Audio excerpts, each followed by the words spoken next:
तो भाई 2025-2026 का ला लीगा सीज़न शुरू हो चुका है। जैसे कि हमें पता है कि भाई बार्सिलोना अपना पहला मैच जीत चुकी है काफ़ी अच्छा परफॉर्म करने के बाद। हाँ, कुछ कंट्रोवर्शियल गेम था उनका, लेकिन फिर भी I think it was a very deserve win for Barcelona. और इसी के साथ साथ हम देखा जाए तो भाई स्पानियोल ने एटलेटिको मैड्रिड को भी उनका पहला ला लीगा गेम हरवा दिया है। और भाई it was a really big shock for Atletico Madrid, क्योंकि भाई पहला गेम है सीज़न का और तुम हार चुके हो भाई। Very very negative start. अब भाई ये दोनों क्लब्स को छोड़ के अपने खुद के क्लब्स की बात करें तो भाई न्यू सीज़न है स्टार्टेड।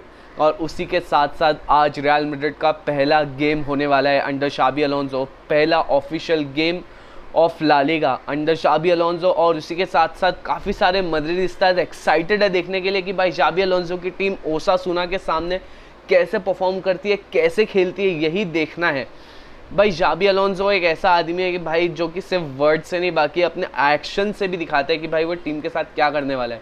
तो भाई आज की वीडियो हम यही डिस्कस करेंगे कि भाई आखिर शाबी अलोंसो ऐसा क्या करेगा, क्या प्रेडिक्टेड लाइनअप है मेरे ओपिनियन से। और भाई कुछ नई चीज़ें भी देखेंगे जो कि रियल मैड्रिड चेंजेस करने वाली है आज के गेम में। तो चलिए वीडियो को शुरू करते हैं।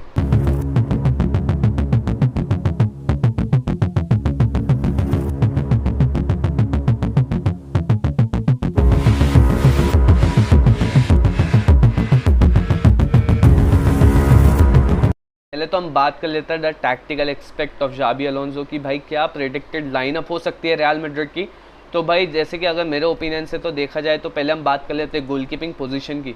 तो भाई पहला गेम है और प्रेशर बहुत ज़्यादा है, ऊपर से ज़्यादा रियल मैड्रिड को कुछ ज़्यादा फ्रेंडली खेलने का भी वो नहीं मिला है, जिससे कि शाबी अलोंसो काफ़ी निराश भी है। लेकिन एवरीवन इज़ एक्साइटेड। भाई बार्सिलोना अच्छा खेली, एटलेटिको अच्छा खेली, लेकिन अब देखना है कि रियल मैड्रिड कैसे करती है, कैसा स्टार्ट करती है। तो भाई गोलकीपिंग का तो देखा जाए तो मुझे लगता है शाबी अलोंसो ज़्यादा से ज़्यादा टीबॉट कोर्तवा को ही खिलाएंगे। टीबॉट कोर्तवा क्योंकि भाई उसकी परफॉर्मेंस ऐसी और भाई पहला गेम है सीज़न का। तो भाई it's not just an ordinary game, भाई काफ़ी स्पेशल गेम है। और शाबी अलोंसो को एक ओवरव्यू भी मिल जाएगा कि मुझे कैसे स्टार्ट करना चाहिए। तो आई थिंक कि टीबॉट कोर्तवा पहले आएगा लाइनअप में गोलकीपिंग के उसमें। अब हम बात कर लेते हैं पहली बात तो राइट बैक की। राइट बैक में भाई डैनी कार्वाहाल इज़ ऑल्सो बैक। तो शाबी अलोंसो के पास एक और ये ऑप्शन है कि भाई वो डैनी कार्वाहाल को भी खिला सकता है। अब भाई क्योंकि एक शाबी अलोंसो देख रहा है कि भाई डैनी कार्वाहाल जो है काफ़ी लंबी इंजरी के बाद वापस आया, तो एक ऐसे गेम के लिए, एक ऐसे कम्पिटिटिव गेम के लिए उसको मुझे लगता है कि अभी खिलाना सही नहीं है। तो आई थिंक जो न्यू साइनिंग हमने किया ट्रेंट अलेक्जेंडर आर्नल्ड ही खेलने वाला है। शाबी अलोंसो अलेक्जेंडर आर्नल्ड को खिलाएगा और लेफ्ट बैक पे खिलाएगा अल्वारो करेरास। बाकी हमारे पास लेफ्ट बैक में काफ़ी ऑप्शन है, जैसे फ्रान गार्सिया हो गया, फर्लन मेंडी हो गया। तो भाई लेकिन देखा जाए तो Alvaro Carreras was one of the best fits in today's lineup. तो मुझे लगता है कि भाई शाबी अलोंसो ज़्यादा करके अल्वारो करेरास को ही खिलाएगा, क्योंकि भाई वो अच्छे से लिंकअप करेगा विनीसियस जूनियर के साथ ऊपर अटैक में। अब अगर देखा जाए हम बात करें अपने डिफेंस की, तो भाई डिफेंस के लिए तो हमारे पास एंटोनियो रूडिगर है, फिर डीन हुइसन है, फिर उसके बाद हमारे साथ एडर मिलिटाओ है, राउल असेंसियो है। पिछले सीज़न के हिसाब से हमारे पास काफ़ी ज़्यादा ऑप्शंस हैं for the centre back position भाई। और अगर देखा जाए अगर शाबी अलोंसो कुछ नया करना चाहते तो वो वापस से ऑरेलियन चुआमेनी को डिफेंसिव मिडफील्ड की जगह वो सेंटर बैक के पोजीशन पे भी खिला सकता है। लेकिन देखा जाए तो मुझे लगता है जब शाबी अलोंसो के पास ऑप्शंस हैं तो वो ज़्यादा करके 2 डालेगा सेंटर बैक्स, जो कि है डीन ह्यूसन, क्योंकि भाई वो रीसेंट परफॉर्मेंस में काफ़ी अच्छा परफॉर्म करते हुए दिखाई। Dean Huijsen has been one of the most consistent and one of the most crucial players in defence.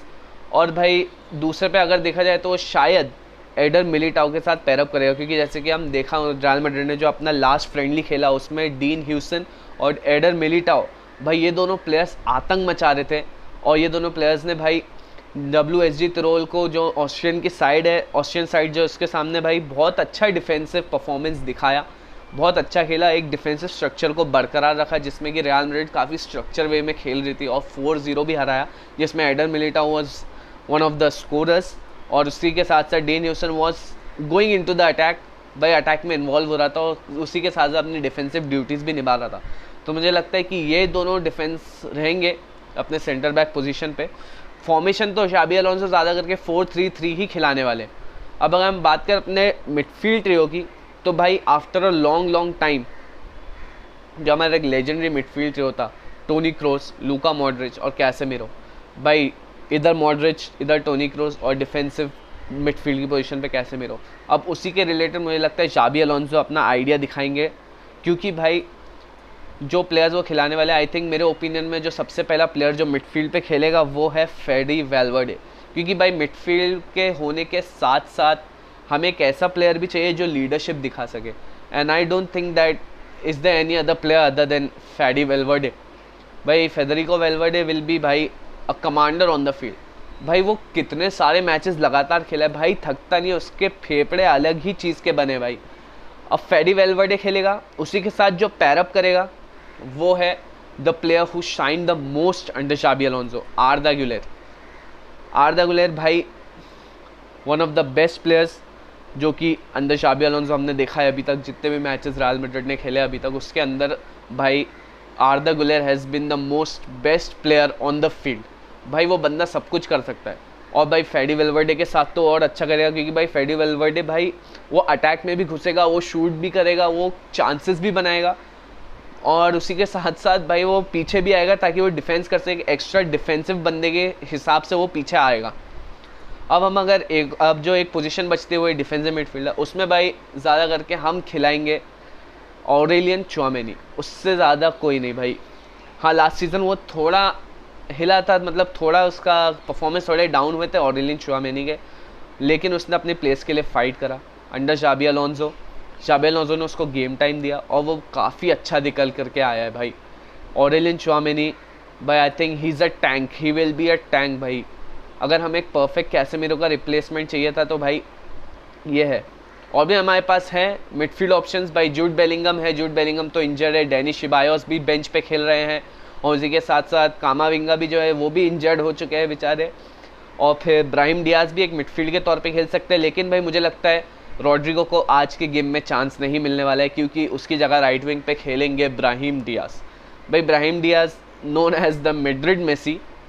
भाई ब्राहिम डियाज भाई जब क्रूशल मोमेंट्स होते हैं, जब हमें ऐसे मोमेंट्स दिखते हैं कि भाई we need a player who can step up, तो भाई ही इज़ ब्राहिम डियाज। और ब्राहिम डियाज को गेम टाइम देने का मतलब ये है कि भाई मुझे लगता है शाबी अलोंसो एक कैसा प्लेयर चाहिए उनके हिसाब से वही प्लेयर है ब्राहिम डियाज, जो कि एक विंग पे बहुत ही अच्छे और बहुत ही ब्यूटीफुल तरीके से खेल सकता है। भाई वो बंदे में स्पीड है, वो बंदा अच्छे गोल्स मार सकता है, और वो बंदा विंग पे भाई डिफेंडर्स को नचा सकता है। और दूसरी बात यह है कि भाई ब्राहिम डियाज जो कि एक ऐसे टाइप का प्लेयर जो शाबी अलोंसो के स्टाइल का है। क्यों? क्योंकि भाई शाबी अलोंसो एक ऐसा फुटबॉल पसंद करते हैं कि भाई जो कि पोजीशन बनाए रखे, और भाई एक प्लेयर में सोलो इंडिविजुअलिटी होनी चाहिए, जो कि आई थिंक ब्राहिम डियाज में, और मेरे ओपिनियन से भाई ब्राहिम डियाज खेलेगा आज के गेम में। अब हम लेफ्ट विंग की बात करें तो भाई we have none other than Vinicius Junior. Vinicius Junior खेलेगा। विनीसियस जूनियर अल्वारो करेरास के साथ काफ़ी अच्छा लिंकअप, पिछले मैच में भी अच्छा खेला, decent game for Vinicius Junior, कुछ शॉर्ट्स वॉट्स मारे, लेकिन इतना नहीं भाई। Vinicius Junior has to step up, लेकिन Vinicius Junior still the only option who can play भाई। अगर वो अपनी पे आ गया तो भाई वो लेफ्ट विंग पे सबको ख़त्म कर देगा भाई। Vinicius Junior will be I think the most perfect fit for the left wing. अब बात करते स्ट्राइकर की, तो भाई हमारे पास फ्रांको मास्तानतुओनो भी आ गए, हमारे पास गोंजालो गार्सिया है फ्रॉम द अकेडमी, फिर उसी के साथ साथ वी हैव किलियन एम्बापे। और भाई मेरे ओपिनियन में तो शाबी अलोंसो किलियन एम्बापे के अलावा किसी को नहीं खिलाने वाला है भाई। हो सकता है या फिर हाफ टाइम के बाद आ सके गोंजालो गार्सिया, या फिर मुझे एक ऐसी हाई फीलिंग भी आ रही है कि भाई फ्रैंको मास्तानतुओनो भी खेल सकता है आज के गेम में, क्योंकि भाई स्ट्राइकर के हिसाब से हम देखा जाए तो भाई किलियन एम्बापे है, लेकिन गोंजालो गार्सिया भी खेल चुका है। शाबी अलोंसो को ये देखने की भाई ऑफिशियल गेम्स में कैसे परफॉर्म करता है फ्रांको मास्तानतुओनो। तो भाई लेकिन मेरे हिसाब से तो ज़्यादा जो चांसेस है स्ट्राइकर पे खेलने के लिए वो तो किलियन एम्बापे के ही है, क्योंकि भाई पिछले फ्रेंडली में भी Kylian Mbappe was the most crucial player. उसने ब्रेस भी मारा, उसने काफ़ी और ब्रेस मारा, काफ़ी ब्यूटीफुल गोल्स भी मारे, and he is becoming a threat slowly. और वो जो एक सिस्टम है रियल मैड्रिड का, वो उसको धीरे धीरे अडेप्ट कर रहा है, उसको समझ में आ रहा है कि भाई रियल मैड्रिड में रहना है तो कैसे खेलना है हमको। तो भाई ये हमारा था आज का लाइनअप, एक प्रिडिक्टेड लाइनअप कि भाई रियल मैड्रिड कैसे प्लेयर्स डाल सकती है। और भाई अगर कुछ चेंजेस भी करना है आफ्टर द हाफ टाइम, तो I think they have to give chance to Raul Asensio भाई, क्योंकि भाई उसने जो ये अपना जो एरर्स दिखाए अगेंस्ट पीएसजी भाई, इससे उसके लिए भाई एवरीथिंग भाई, every man every person does mistakes, लेकिन भाई उसको सुधारना है। And I think Rahul Asensio को आज के गेम में एक चांस मिलना चाहिए, उसी के साथ रूडिगर को भी। बहुत सी रिपोर्ट्स ये भी आ रही है कि भाई रूडिगर का कॉन्ट्रैक्ट नहीं एक्सटेंड किया जाएगा, इसका मतलब कि रूडिगर एक टाइम पे भाई शायद यही सीज़न रियल मैड्रिड को छोड़ सकते हैं। तो भाई अब बस देखना ये होगा कि भाई कैसे करते हैं जाबी अलोंसो। तो भाई आज की वीडियो इसी के बारे में थी कि भाई कैसे रियल मैड्रिड ला सकते हो। मेरे ओपिनियन में भाई रियल मैड्रिड आज का गेम एटलीस्ट 2 या 3-0 जीत सकती है। जाबी अलोंसो का मुझे सिस्टम पे ट्रस्ट है, I trust the process of Xabi Alonso. तो भाई मुझे अपनी जो प्रेडिक्शंस है अपने कमेंट सेक्शन में बताओ, और भाई ये भी बताओ कि एंड में ला लीगा कौन जीत सकता है। बाकी तब तक के लिए वीडियो को लाइक करो, चैनल को सब्सक्राइब करो। मैं मिलता हूँ आपसे न्यू वीडियो में, तब तक के लिए बाय।